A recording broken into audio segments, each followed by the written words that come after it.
శివాయ గురువే నమః. జాతక చక్రం చూసి శరీరంలో ఏ భాగం మీద పుట్టుమచ్చ ఉంది అనేది తెలుసుకోవడం ఎలా? ఈ వీడియోలో నా యొక్క స్వీయ జ్ఞానం ద్వారా తెలుసుకునేది మీకు తెలియజేస్తున్నాను. అసలు నాకు ఈ ఆలోచన ఎందుకు వచ్చిందంటే, రాశి ఆధారంగా శరీరంపై ఏ భాగం మీద పుట్టుమచ్చ ఉంటుంది అనే ఆర్టికల్ చదివాక నాకు వచ్చింది. మనకు రూపం కానీ ధనం కానీ ఏదైనా సరే మనకు గత జన్మ కర్మ ఆధారంగానే ఏర్పడడం జరుగుతుంది. అదే జాతక చక్రంలో మనకు తెలుస్తుంది. ఈ వీడియో నేను చాలామందికి అప్లై చేశాక కరెక్ట్గా ఉంటేనే, అంటే నేను చెప్పిన విధంగానే వారికి ఆ శరీర భాగంలో పుట్టుమచ్చ ఉంటేనే ఆ సూత్రాలను మీకు ఇక్కడ తెలియజేస్తున్నాను.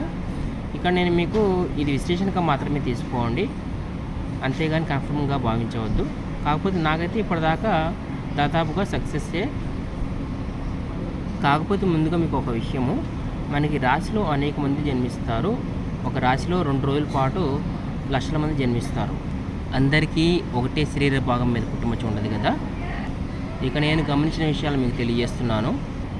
శరీరంపై పుట్టుమచ్చలు లేదా ఏదైనా మార్క్స్ అంటే గుర్తులు ఇవ్వడంలో ప్రధాన పాత్రను శనిగ్రహము, రాహుగ్రహము, కుజుడు, కేతువు, అదేవిధంగా గురువు ప్రభావం కలిగి ఉంటారు ఎక్కువగా. వీటిలో కూడా శని, రాహువు ఎక్కువ ప్రభావాన్ని కలిగి ఉంటారు. ఎందుకంటే మనకి శని అనే ఆయన కర్మకు సంబంధించిన గ్రహము. ఈ కర్మ దేనివల్ల ఏర్పడుతుంది? వాసన వల్ల. కాబట్టి శనిగ్రహం ఎక్కడ ఉంటారో అక్కడ పుట్టుమచ్చ ఉండడానికి ఎక్కువ అవకాశం ఉంటుంది, ముఖ్యంగా ఆ రాశ్యాధిపతితో కలిసి ఉన్నప్పుడు. ఇక శనిగ్రహం జలరాశిలో ఉన్నప్పుడు ఎక్కువ అవకాశం ఉంటుందండి. ఈ శనిగ్రహము చంద్రుడితో కలిసినప్పుడు అయితే ఆ ప్రాంతంలో తప్పనిసరిగా పుట్టుమచ్చ ఉండడానికి ఎక్కువ అవకాశం.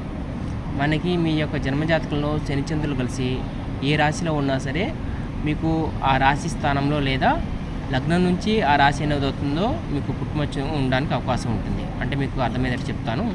శనిచంద్రులు కలిసి మీకు మేషరాశిలో ఉన్నారు. మేషరాశి కాలచక్రంలో శిరస్సు, మీ లగ్నం కూడా మేష లగ్నమే. వీరికి శిరస్సు మీద పుట్టుమచ్చ ఉండడానికి అవకాశం ఉంటుంది, ఎందుకంటే మేషం శిరస్సు కాబట్టి. అదేవిధంగా కర్కాటక రాశిలో శనిచంద్రులు కలిసి ఉంటే ఇది కర్కాటక లగ్నమే అయితే వీరికి ఫేస్ మీద ఉండవచ్చు, కానీ పక్షంలో వీరికి చెస్ట్ మీద లేదా రొమ్ము స్థానం మీద పుట్టుమచ్చ ఉండడానికి అవకాశం ఉంటుంది. ఈ యొక్క శనిచంద్రుల కాంబినేషన్ మరియు కుజచంద్రుల కాంబినేషన్ అనేది పుట్టుమచ్చలు ఇవ్వడానికి గట్టి అవకాశం అండి. కాకపోతే కుజుడు చంద్రుడు ఉన్నప్పుడు వేడి నీళ్ళ గాయాలు కానీ అలాంటివి కూడా అవకాశం ఉంటుంది. మనకి శని రాహులు అనేది ముఖ్యంగా పుట్టుమచ్చలకి ఎక్కువ ప్రభావితం చేస్తాయి. అదేవిధంగా జలరాశులు పుట్టుమచ్చలు ఇవ్వడంలో ప్రధాన పాత్ర కలిగి ఉంటాయి. మనకి కుజచంద్రులు జలరాశులు కలిగి ఉంటే ఆ స్థానంలో పుట్టుమచ్చ ఉండడానికి అవకాశం ఉంటుంది.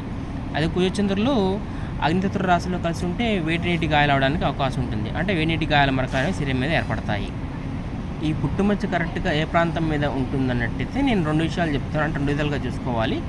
మొట్టమొదటి పాయింట్, కాలచక్రంలో అది ఎన్నో స్థానం అయింది. ఉదాహరణకి శనిచంద్రులు కర్కాటక రాశిలో ఉన్నారు, అంటే 4వ స్థానము, అంటే కాలచక్ర ప్రకారం 4వ రాశి, అంటే ఇది చెస్ట్ మరియు బ్రెస్ట్స్ అవుతుంది. అదేవిధంగా 8వ రాశి వృశ్చిక రాశి అయితే మనకి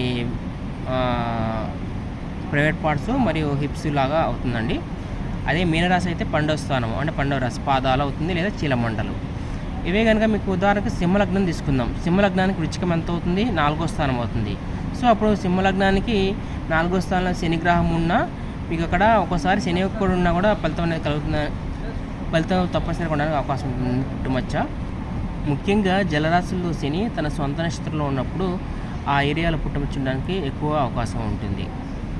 అంతేకాకుండా మీ యొక్క జాతక చక్రంలో గ్రహాలు స్వస్థానంలో ఉన్నట్టయితే, ఉదాహరణకి శుక్రుడు వృషభ రాశిలో ఉన్నాడు, అది స్థానం కూడా 2వ స్థానం అయింది అనుకుందాం. ఎందుకంటే వృషభ రాశి శుక్రుడి సొంత రాశి కదా. ఇక్కడ భావము 2 అయింది, అదేవిధంగా కాలచక్రంలో రాశి కూడా 2వ స్థానమే అయింది మేషలగ్నానికి. కాబట్టి వీళ్ళకి మెడ మీద లేదా పెదల మీద ఉండడానికి అవకాశం ఉంటుంది. వృషభము నోటి స్థానం కూడా, కాబట్టి నోటికి సంబంధించిన ఏరియా కానీ పెదల మీద కానీ ఉండడానికి అవకాశం ఉంటుంది. శని తర్వాత రాహుగ్రహం బలమైన ప్రభావం కలిగి ఉంటాడు పుట్టుమచ్చని ఏర్పరచడంలో.